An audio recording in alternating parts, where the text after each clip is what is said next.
विधानसभा चुनाव की जहां तारीखों का ऐलान हो गया है, तो वहीं चुनाव परिणाम सामने आने से पहले ही आम आदमी पार्टी की मजबूती दिल्ली में दिखाई दे रही है। आम आदमी पार्टी को लगातार समर्थन पर समर्थन मिल रहा है, जिसके बाद भारतीय जनता पार्टी और कांग्रेस पार्टी दिल्ली के विधानसभा चुनाव में चारों खाने चित हो सकती हैं। आम आदमी पार्टी जहां दावा करती है कि चुनाव जीतकर एक बार फिर से सत्ता में आएंगे, चौथी बार सरकार आम आदमी पार्टी की बनेगी, तो सरकार बनाने का दावा यहां पर समाजवादी पार्टी के जरिए अखिलेश यादव ने भी कर दिया है। अखिलेश यादव खुद अरविंद केजरीवाल के समर्थन में उतरे। न सिर्फ अखिलेश यादव बल्कि टीएमसी प्रमुख और पश्चिम बंगाल की मुख्यमंत्री ममता बनर्जी ने भी साफ कर दिया है कि अरविंद केजरीवाल को हमारा पूरा सहयोग है। आरजेडी की तरफ से भी कहा जा रहा है कि इंडिया गठबंधन तो सिर्फ लोकसभा चुनाव के तर्ज पर था, विधानसभा चुनाव में सभी पार्टियों को चुनाव भी लड़ना चाहिए और सहयोग भी देना चाहिए। आरजेडी ने भी खुले तौर पर ये कह दिया है कि अरविंद केजरीवाल का हम समर्थन करते हैं। इतना ही नहीं, आपको ये बता दें कि शिवसेना यूबीटी प्रमुख उद्धव ठाकरे की तरफ से भी ऐलान कर दिया गया है कि हम अरविंद केजरीवाल को पूरा समर्थन दे रहे हैं। इसके अलावा महाराष्ट्र के पूर्व मुख्यमंत्री पृथ्वीराज चौहान ने भी साफ कर दिया है कि इस बार अरविंद केजरीवाल की सरकार बनने वाली है। तो मान लिया जाए कि क्या चौथी बार भी अरविंद केजरीवाल का डंका बजता हुआ दिल्ली में नजर आएगा? क्या अरविंद केजरीवाल की मजबूती अभी से साबित हो गई है? भारतीय जनता पार्टी क्या अरविंद केजरीवाल के आगे टिक नहीं पाएगी? कई सवाल जुड़ जाते हैं इस समर्थन के साथ। कई सवालों के जवाब लेंगे। मेरे साथ मेरे सहयोगी सिराज जुड़ चुके हैं। सिराज, पहले तो बहुत बहुत स्वागत है आपका। सिराज, देखा जाए तो आम आदमी पार्टी ने 70 के 70 विधानसभा सीटों पर उम्मीदवारों की घोषणा कर दी है।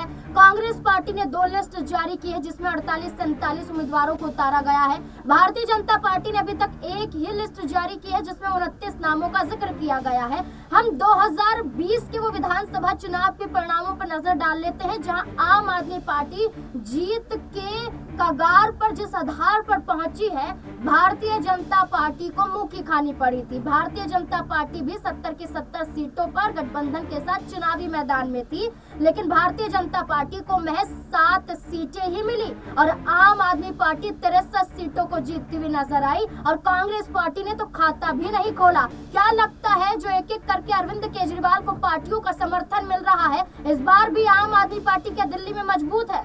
जी बिल्कुल नाज़मीन, जाहिर सी बात है जिस तरीके से अरविंद केजरीवाल चुनावी मैदान में उतर चुके हैं, और जाहिर सी बात है कि कहीं ना कहीं अरविंद केजरीवाल को अखिलेश यादव हो, ममता बनर्जी हो, उद्धव ठाकरे हो या फिर इंडिया गठबंधन के तमाम जो दल हो, जो कहीं ना कहीं इस बार जो है कह सकते हैं कि कांग्रेस से खफा नजर आ रहे थे, वो अरविंद केजरीवाल को समर्थन दे रहे हैं। देखिए जाहिर सी बात है अखिलेश यादव नाराज है कांग्रेस पार्टी से, ये खबर किसी से छिपी नहीं है। टीएमसी नाराज है, ये किसी से छिपी नहीं है। संसद में किस तरीके से अडानी मुद्दे को लेकर के अखिलेश यादव हो या फिर कह सकते हैं कि ममता बनर्जी हो, दोनों ने ही साइडलाइन कर लिया था, कांग्रेस पार्टी अलग थलग पड़ गई थी। इसके साथ ही उद्धव ठाकरे की बात करें तो उद्धव ठाकरे भी काफी ज्यादा नाराज हैं, क्योंकि वो चुनाव से पहले चाहते थे कि मुख्यमंत्री चेहरा उन्हें घोषित किया जाए, लेकिन उन्हें किया नहीं जाता है। तो ये तमाम जो चीजें हैं वो खुलकर अब दिख रही है कि कांग्रेस पार्टी जो है वो इंडिया गठबंधन में अकेले पड़ती हुई नजर आ रही है। और देखिए हाल ही में जिस तरीके से कांग्रेस पार्टी के नेता अजय माकन ने अरविंद केजरीवाल को देशद्रोही कहा था, तो कहीं ना कहीं उससे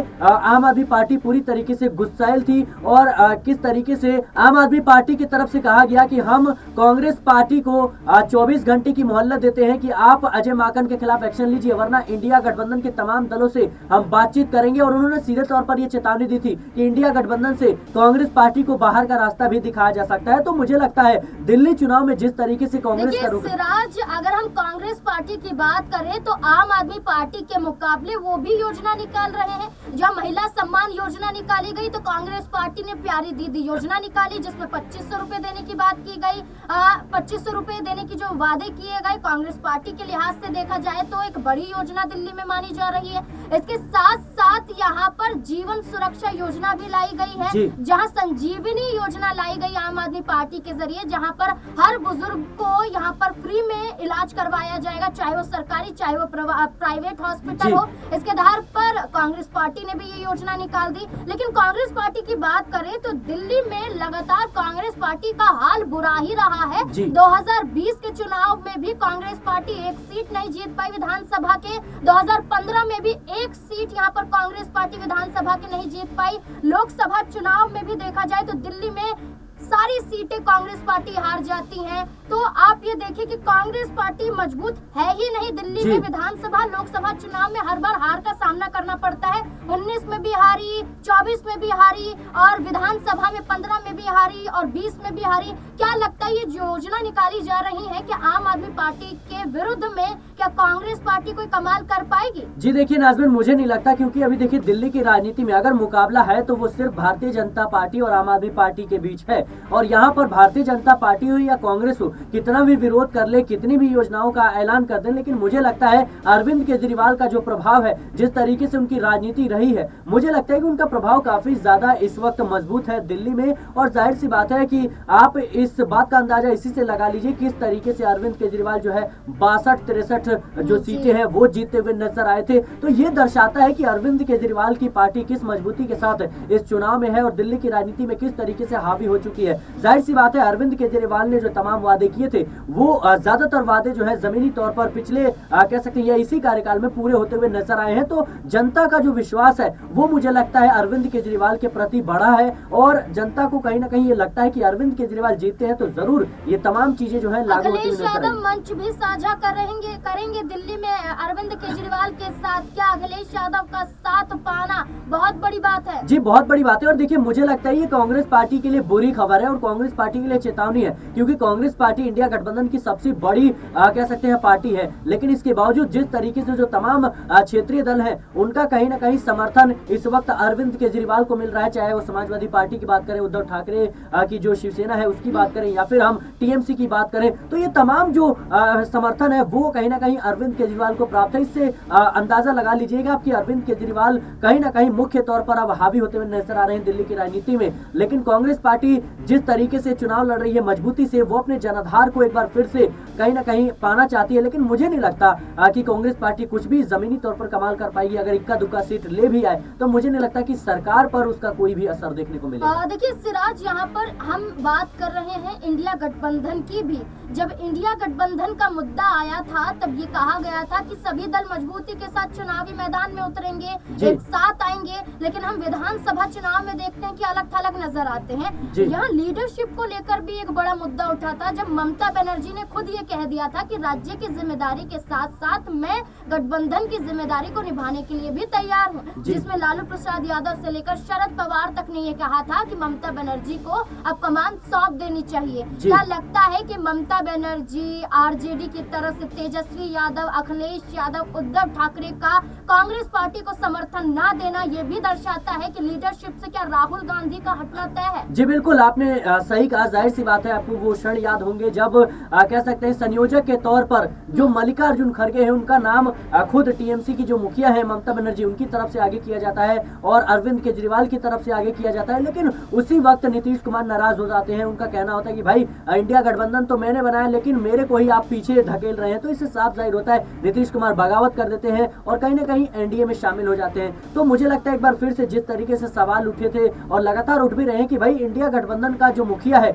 आखिर वो है कौन, संयोजक कौन है, कौन वो लीडर है। लेकिन जिस तरीके से कांग्रेस पार्टी एक बड़ी पार्टी के तौर पर उभर रही है और जाहिर सी बात है कि ये कांग्रेस पार्टी के नेताओं के मन में भ्रम है कि अगर हम बड़ी पार्टी, हमने ज्यादा सीटें जीती हैं तो राहुल गांधी या फिर उन्हीं के पार्टी से कोई कह सकते हैं कि लीडर होगा जो इंडिया गठबंधन को कहीं ना कहीं कह सकते हैं चलाएगा। लेकिन मुझे लगता है कि जो सहयोगी पार्टी है उनका राय काफी ज्यादा महत्वपूर्ण हो जाता है और मुझे लगता है कि ममता बनर्जी हो या फिर अरविंद केजरीवाल हो, अखिलेश यादव हो, उद्धव ठाकरे हो, शरद पवार हो, तमाम जो बड़े कह सकते हैं कि बड़े नेता हैं, ये मिलकर तय करेंगे कि आखिर जो इंडिया गठबंधन के संयोजक है वो कौन रहेगा, इंडिया गठबंधन किसके हाथ में कहीं ना कहीं इंडिया गठबंधन की कमान दी जाएगी। क्योंकि देखा जाए तो कांग्रेस पार्टी ने ना ही हरियाणा में और ना ही और किसी राज्यों में जो सहयोगी पार्टियां हैं उनको सीट दी, उधर उद्धव ठाकरे को मुख्यमंत्री चेहरा बनाने से इनकार कर दिया। इसके साथ ही हरियाणा में आम आदमी पार्टी और अखिलेश यादव को एक भी सीट नहीं दी। उधर उत्तर प्रदेश में 9 सीटों पर विधानसभा के चुनाव हुए, वहां पर अखिलेश यादव ने उनको सीट नहीं दी। तो ये तमाम जो चीजें हैं वो दिख रही है साफ साफ की कांग्रेस पार्टी कहीं ना कहीं अब अलग थलग पड़ रही है। देखिए, कांग्रेस पार्टी तो अलग थलग पड़ रही है। एक आखिरी सवाल लेना चाहूंगी भारतीय जनता पार्टी से जुड़ा हुआ। भारतीय जनता पार्टी मुस्लिमों के वोट बैंक भी कहीं ना कहीं अपने खाते से खिसकाती हुई नजर आ रही है। जाट गुज्जर की बात करें, वो भी भारतीय जनता पार्टी को सहयोग देता हुआ ना के बराबर ही नजर आएगा। अगर दिल्ली में हम जातीय समीकरण की बात करें तो 12% के करीब मुस्लिम समुदाय यहाँ पर दिखाई देता है, ब्राह्मण 10% के करीब यहाँ पर नजर आता है। देखिए, पंजाबी जो समुदाय है वो 22% के यहाँ पर नजर आता है, और पूर्वांचल के वो लोग जो झारखंड, बिहार, उत्तर प्रदेश से आए हुए दिल्ली में बसे हुए हैं उनकी संख्या 25% यहाँ पर नजर आती है। और हिंदुओं की बात करें तो 81% नजर आती है। और अरविंद केजरीवाल के जरिए जो पुजारी और ग्रंथियों के लिए जो योजना निकाली जा रही है, तो क्या लगता है कि जो आंकड़ा जातीय समीकरण का नजर आता है कि अरविंद केजरीवाल के पक्ष में जा रहा है और भारतीय जनता पार्टी इस बार भी हारेगी? देखिए, मुझे लगता है जो दिल्ली की जनता है वो काफी ज्यादा होशियार है। वो लोकसभा चुनाव में तो भारतीय जनता पार्टी के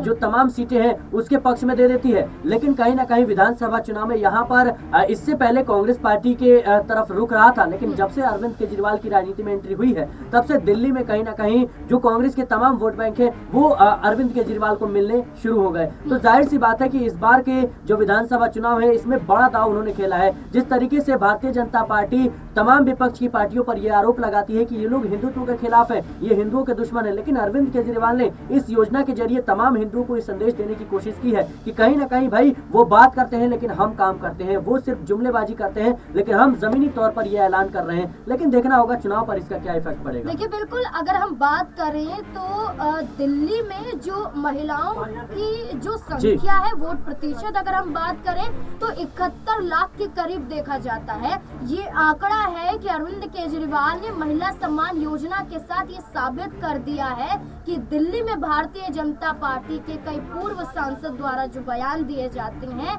वो साबित करता है कि दिल्ली में भारतीय जनता पार्टी ने महिलाओं का वोट बैंक भी अपने खाते से खिसका दिया है, और कई मुस्लिम और कई हिंदू समुदाय के वोट बैंक भी भारतीय जनता पार्टी को ना के बराबर मिलते हुए नजर आएंगे। यानी कि आम आदमी पार्टी का एक बार फिर से डंका बजता हुआ दिखाई दे रहा है, और ये साबित खुद यहाँ पर कांग्रेस पार्टी के वरिष्ठ नेता और महाराष्ट्र के पूर्व मुख्यमंत्री पृथ्वीराज चौहान करते हुए दिखाई देते हैं। अब देखना होगा कि 5 फरवरी को मतदान है, 8 फरवरी को परिणाम सामने आ जाएंगे। आखिरकार क्या अरविंद केजरीवाल चौथी बार भी अपनी सरकार बनाने में कामयाब होंगे? क्या लगता है आपको? अब अपनी राय कमेंट सेक्शन में जरूर दें।